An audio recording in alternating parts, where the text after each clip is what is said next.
आज हम गणित शिक्षण में कूट प्रश्न एवं जादू वर्ग प्रश्न पढ़ेंगे।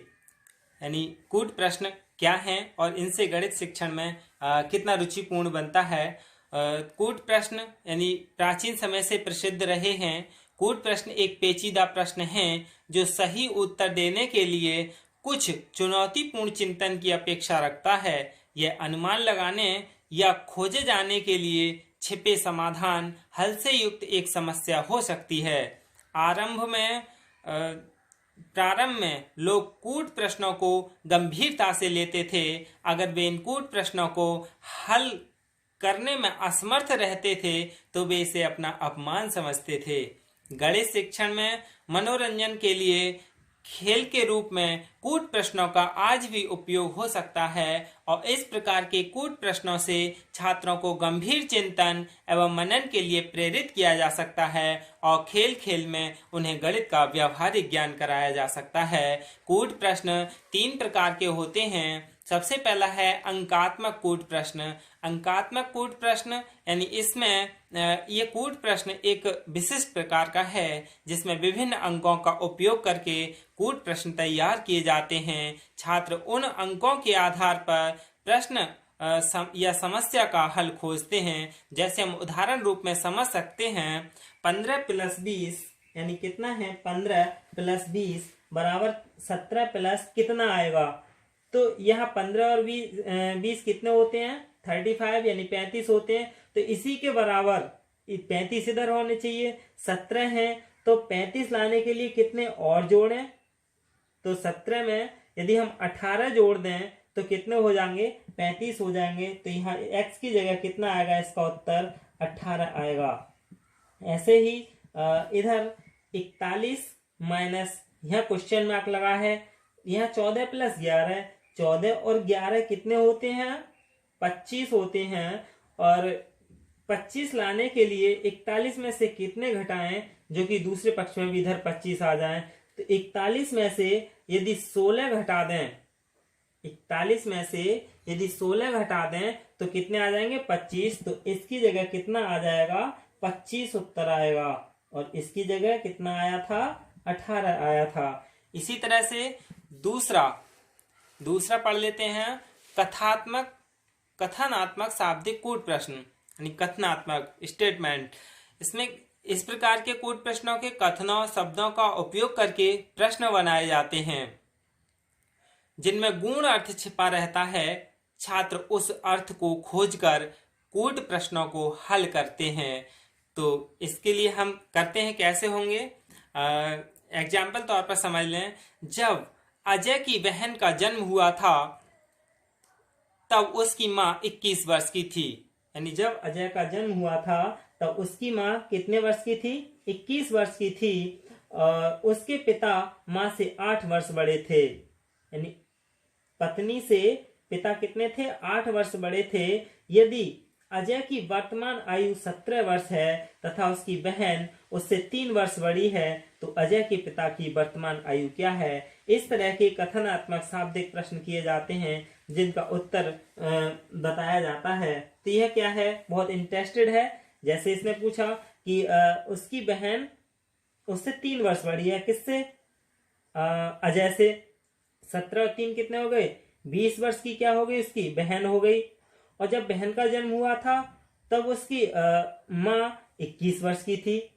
जब वो 21 वर्ष की थी तब अजय की आयु कितनी थी, उससे 3 वर्ष बड़ी थी। अजय की वर्तमान आयु 17 वर्ष और उसकी बहन उससे 3 वर्ष बड़ी थी। तो 20 वर्ष की क्या हो गई उसकी बहन हो गई और 21 वर्ष का इसकी माँ है। तो 20 और 21 कितने 41 वर्ष की इसकी माँ थी।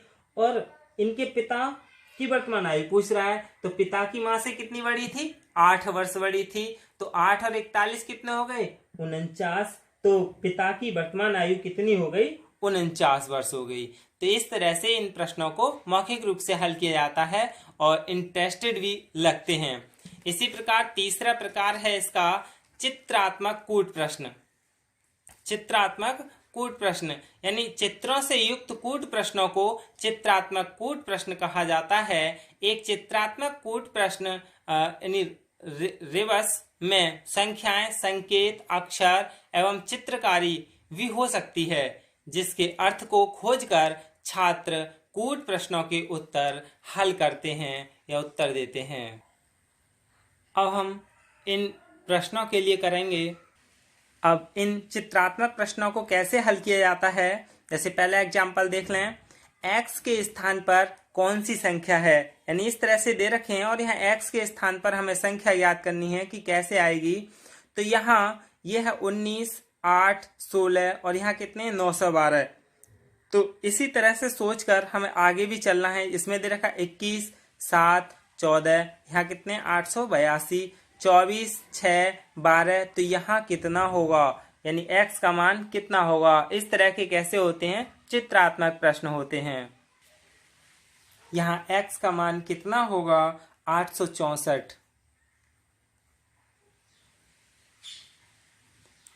अगला है x के स्थान पर कौन सी संख्या होनी चाहिए।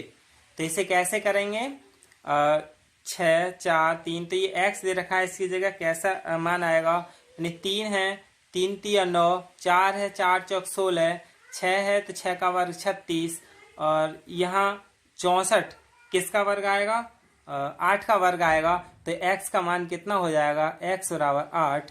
तो कितना होगा 8 8 64। तो x का मान क्या आएगा, इस जगह 8 आएगा। यानी इस तरह से इन चित्रात्मक अंकों को हल किया, चित्रात्मक या कूट प्रश्नों को हल किया जाता है। अब हम जादू वर्ग के बारे में पढ़ लें। यानी जादू वर्ग क्या है, गणित के शिक्षण में उत्तर देने के कौशल को विकसित करने का एक महत्वपूर्ण साधन है जादू वर्ग। इसे गणित के छात्रों के मनोरंजन के लिए खेल के रूप में उपयोग किया जा सकता है। जादू वर्ग एक ऐसा खेल है जिसमें एक बड़े वर्ग में छोटे छोटे वर्ग होते हैं, जिनमें प्रत्येक में एक संख्या लिखी होती है जिसका योग हर तरफ से समान होता है। छात्रों को रिक्त वर्गों में एक संख्या लिखनी होती है और उत्तर का मिलान करना होता है। जैसे कि ये दे रखे हैं, ये संख्याएं इधर से और इधर से, यानी तीनों सब तरफ से एक ही समान अंक आए। जैसे वर्ग में 1 से 9 तक की संख्याएं ऐसे व्यवस्थित करनी है कि सभी ओर से इन संख्याओं का योग 15 आए, यानी इधर से सभी तरफ से इनका योग 15 आए। तो इन्हें कैसे व्यवस्थित करनी है, तो इस तरह से इन जादू वर्गों का प्रयोग किया जाता है। इसे कैसे करेंगे, इसमें लिख लेते हैं। जैसे यहाँ पे कितना होना चाहिए 8 और यहाँ कितना होना चाहिए 1 और यहाँ कितना होना चाहिए 6। 8 और 1 9 और 6 कितने होते हैं 15। इधर भी हो गया। अब इधर 3, 5 और कितने होने चाहिए 7, क्योंकि 7 5 12 3 15। इधर भी 15, इधर भी 15। अब इधर अपने आप हो जाएंगे। 8 और 3 कितने हो गए 11। तो यहाँ कितने होने चाहिए 4। 11 4 कितने होते हैं 15। संख्या 1 से 9 तक ही होंगी। अब इधर कितना होना चाहिए 5 1 6। 15 होने के लिए कितने लिख दें 9।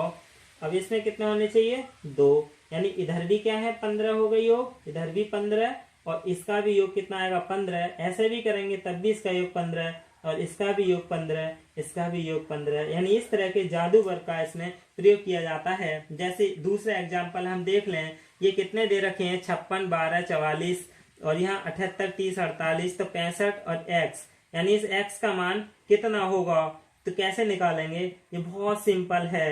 यानी 56 में से 44 गए कितने बचे 12, 78 में से 48 गए तो कितने बचे 30। यहाँ ऐसे ही कर लेंगे। 65 में से 14 गए तो कितने बचे, 65 में से 14 गए तो कितना आएगा, यानी 5 में से 4 गए तो कितना बचा 1 और 6 में से 1 गया तो कितना बचा 5। तो x का मान कितना आएगा 51। यानी इस तरह से इन जादू वर्गों का प्रयोग किया जाता है। एक पहेली मैं आपके लिए बोलता हूं और इसे हल करके इसका जवाब देकर कमेंट्स में जरूर लिखें। 3 व्यक्तियों ने एक होटल में डिनर लिया, उन्हें 30 रुपए का बिल मिला। उनमें से प्रत्येक ने वेटर को 10 रुपए का नोट दिया जो खाना खा रहे थे। वेटर ने इस पैसे को ऑफिस में जमा किया। यहाँ उससे बताया गया कि बिल में गलती हो गई और बिल 30 रुपए के स्थान पर 25 रुपए का होना चाहिए, इसलिए ऑफिस ने उसे 5 रुपए का नोट देकर उससे वापस करने को कहा। रास्ते में वेटर ने सोचा कि 5 रुपए 3 व्यक्तियों में बांटना मुश्किल कार्य है। ये लोग सही बिल जानते भी नहीं और वेटर ने 2 रुपये अपने पास रखकर 1-1 रुपये तीनों को वापस कर दिए। इस प्रकार प्रत्येक आदमी ने 9 रुपये दिए। 9 का 3 गुना इतने यानी 27 रुपये तीनों ने दिए। 2 उसने अपने पास रख लिए जो वेटर था। तो इस प्रकार 27-2 कितने हो गए 29। जबकि इन लोगों ने वास्तव में 30 रुपये दिए। तो 1 रुपये कहाँ गया? ये सोचकर इसका उत्तर कमेंट्स में दें कि 1 रुपया कहाँ गया। धन्यवाद।